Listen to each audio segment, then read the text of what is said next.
क्या बोल रहे आगे भी मोदी साहब फिर जीत जाएगा। मोदी साहब का धुआं तुम्हें चाहिए क्या?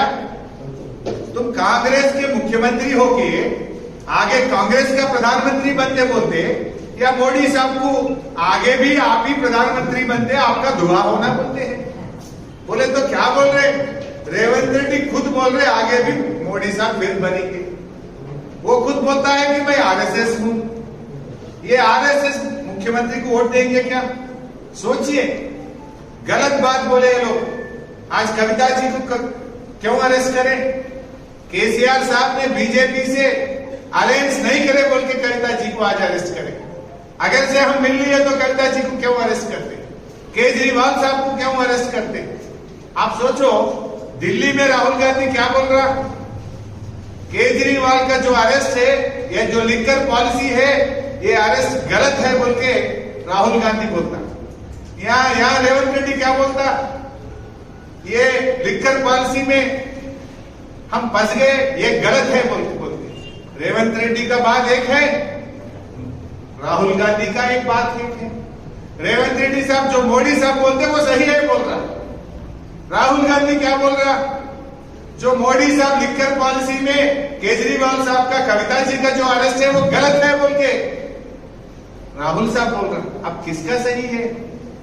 रेवंत रेड्डी ने किसी का साथ काम कर रहा, ये राहुल गांधी का बात सही बोलता या मोदी साहब का बात सही बोलता?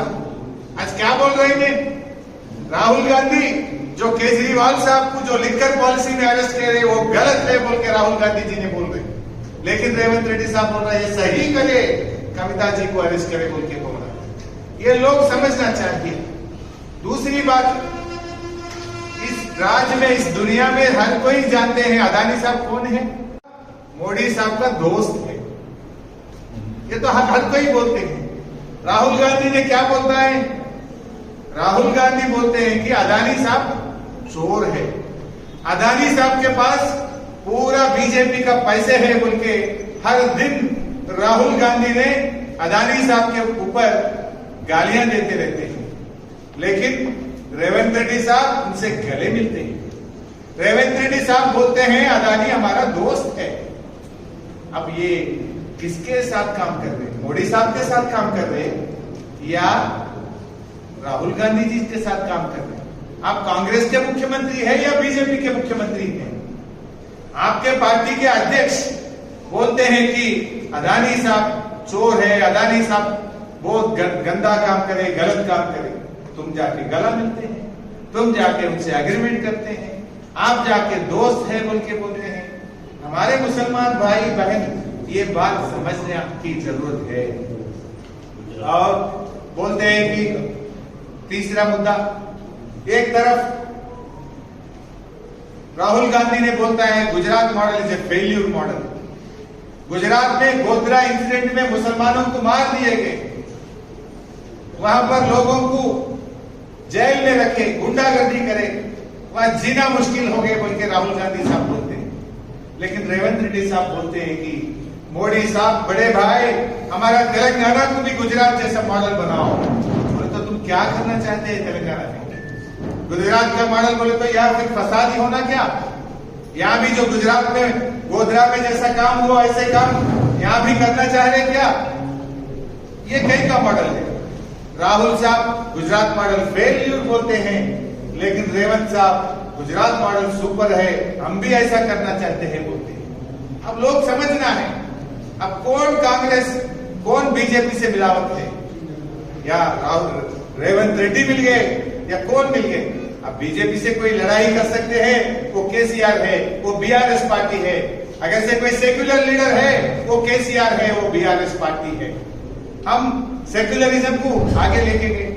कोई सोचे 200 से ज्यादा माइनॉरिटी रेजिडेंशियल स्कूल्स और कॉलेजेस लगा के इंग्लिश मीडियम में आपके बच्चों को केसीआर साहब ने पढ़ाया।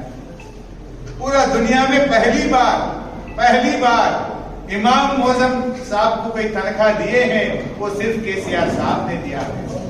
पूरा दुनिया में रमजान के महीने में हुकूमत के तरफ से कोई इफ्तार दिया है वो सिर्फ केसीआर साहब ने दिया है, और कोई नहीं दिया।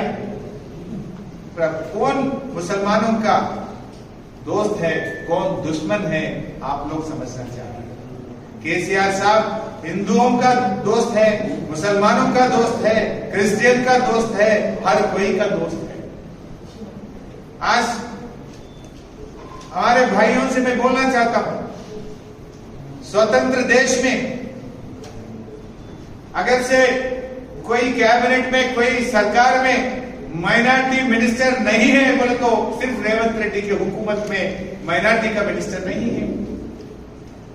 इसके पहले कभी भी अपने राज्य में कोई गवर्नमेंट में भी माइनॉरिटी मिनिस्टर न रहे, ఎప్పుడైనా ఉన్నాడు माइनॉरिटी मिनिस्टर नहीं रहे, सर कैबिनेट है नहीं। पहली बार आज कैबिनेट में माइनॉरिटीज को जगह नहीं मिला। ये बात भी हमारे माइनॉरिटी सोच कर, तुम्हारा भी एक मुसलमान नहीं मिला क्या? केसीआर साहब तो डिप्टी सीएम दिए, होम मिनिस्टर दिए, रेवेन्यू मिनिस्टर दिए, लेकिन आज कांग्रेस वाले बोलते ज्यादा, करने में क्या हो रहा है? क्यों नहीं दिए? क्या एक मुसलमान पूरी तेलंगाना में मिनिस्टर बनाने के काबिल आप लोगों को नहीं दिख रहा क्या? इसका क्या जवाब देंगे कांग्रेस पार्टी? मैं पूछना चाहता हूं। आप बोले आपके मैनिफेस्टो में 4000 करोड़ रुपया हम बजट में देंगे, कितना दिए? तुम्हारा मैनिफेस्टो में आप बोले माइनॉरिटीज के लिए हम 4000 करोड़ बजट लगाएंगे, लेकिन आज रखा है सिर्फ 2200 करोड़ रुपए। यहां भी धोखा दिया। 1 तुला सोना भी देते बोले, कहां गए सोना? सोना गया, शादी मुबारक का चेक भी नहीं आ रहा। आज जो केसीआर साहब ने 1 लाख रुपया दे रहा था, अब आजकल वो भी बंद हो गया। सोना गया, शादी मुबारक का चेक भी नहीं आ रहा। आज कितने बात आप बोले, बोला तो है, क्या बोलते जानता रहता, बोलने में जाना है, करने में तो आपका हाथ ना नहीं आ रहा। अरे भाई ये तो रमजान का महीना है, आप बोले इमाम मौजम साहब का तनख्वाह डबल करेंगे बोल के बोले, डबल का बात भूल ही गए। कम से कम वो असल जो केसीआर साहब दे रहा था वो भी नहीं आ रहा आज। तो 3 महीना हो गया, 3 महीने से हमारा इमाम मौजम साहब लोगों का आज जो तनख्वाह मिलना था वो भी नहीं मिल रहा है। ऐसा कभी हुआ? जब भी केसीआर साहब थे, गरीबों के लिए रमजान का तोहफा बेचते थे, इमाम मौजम साहब लोगों का पूरा तनख्वाह देते थे। ये हुकूमत तो सोच रहा भी नहीं। अब 4000 करोड़ में धोखा, तोहफा देने में धोखा, और आप सोना देने में भी धोखा। हर कम से कम मिनिस्टर भी नहीं दिए आप लोग। ये बात आप लोग सोचना चाहिए। आज बात खुला हो गया, कौन बीजेपी से दोस्ताना कर रहा, आज कौन बीजेपी से लड़ाई कर रहा। आज बात खुला हो गया कविता जी का अरेस्ट होने के बाद। अगर से कोई बीजेपी से टकरा रहे हैं, लड़ रहे हैं, वो केसीआर साहब, वो बीआरएस पार्टी है। हम पक्का सेक्युलर पार्टी हैं। मैं एक ही आप सबसे गुजारिश करना चाहता हूं, मेरठ में तो कांग्रेस को कोई कैंडिडेट है नहीं, वो लोगों को कैंडिडेट नहीं मिल रहा। वो लोग सर्वे कर लिए, पीछे भाग जा रहे, तीसरा जगह में है, या तो कांग्रेस जीतता नहीं बोल के भागते जा रहे। मैं इसलिए हमारे मुसलमान बहनों, भाइयों, बुजुर्गों, मेरठ में अगर से बीजेपी को हराना है, आप सब लोग कांग्रेस को वोट मत दीजिए, बीआरएस को वोट देके आज सेक्युलरिज्म को आप बचाना चाहिए। अगर से कांग्रेस को वोट दिए, वो मोरी में पहुंच जाएगा, वो बीजेपी को फायदा होगा। मेरठ में जीतने वाला पार्टी है बीआरएस पार्टी। एक अच्छा सेक्युलर कैंडिडेट वेंकटराम रेड्डी साहब को ने केसीआर साहब ने टिकट दिया। आप सबसे मैं गुजारिश करना चाहता हूं, आप सोचिए, सोच के एक secular leader, secular party BRS को आप इस पार्लियामेंट इलेक्शन में मदद देंगे। क्यों बोले तो यहां तो कांग्रेस है नहीं, पूरे 7 सीटों में एक ही सीट कांग्रेस जीता, वो भी थोड़ी मेजॉरिटी से जीता है।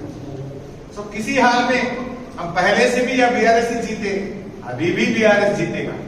सो हमारे मुसलमान भाइयों, बुजुर्गों, जरूर आप लोग चर्चा करिए, सोचिए, इस इलेक्शन में बीआरएस पार्टी का तायद करिए। क्यों बोले तो कांग्रेस को डालने में बीजेपी को कुछ फायदा हो बन सकता है, ये नहीं होना चाहिए। आप सब लोग सोचिए, सोच के इस इलेक्शन में हमारे बीआरएस पार्टी को कार के निशान पे वोट देना बोल के आप सबसे गुजारिश करना चाहता हूं।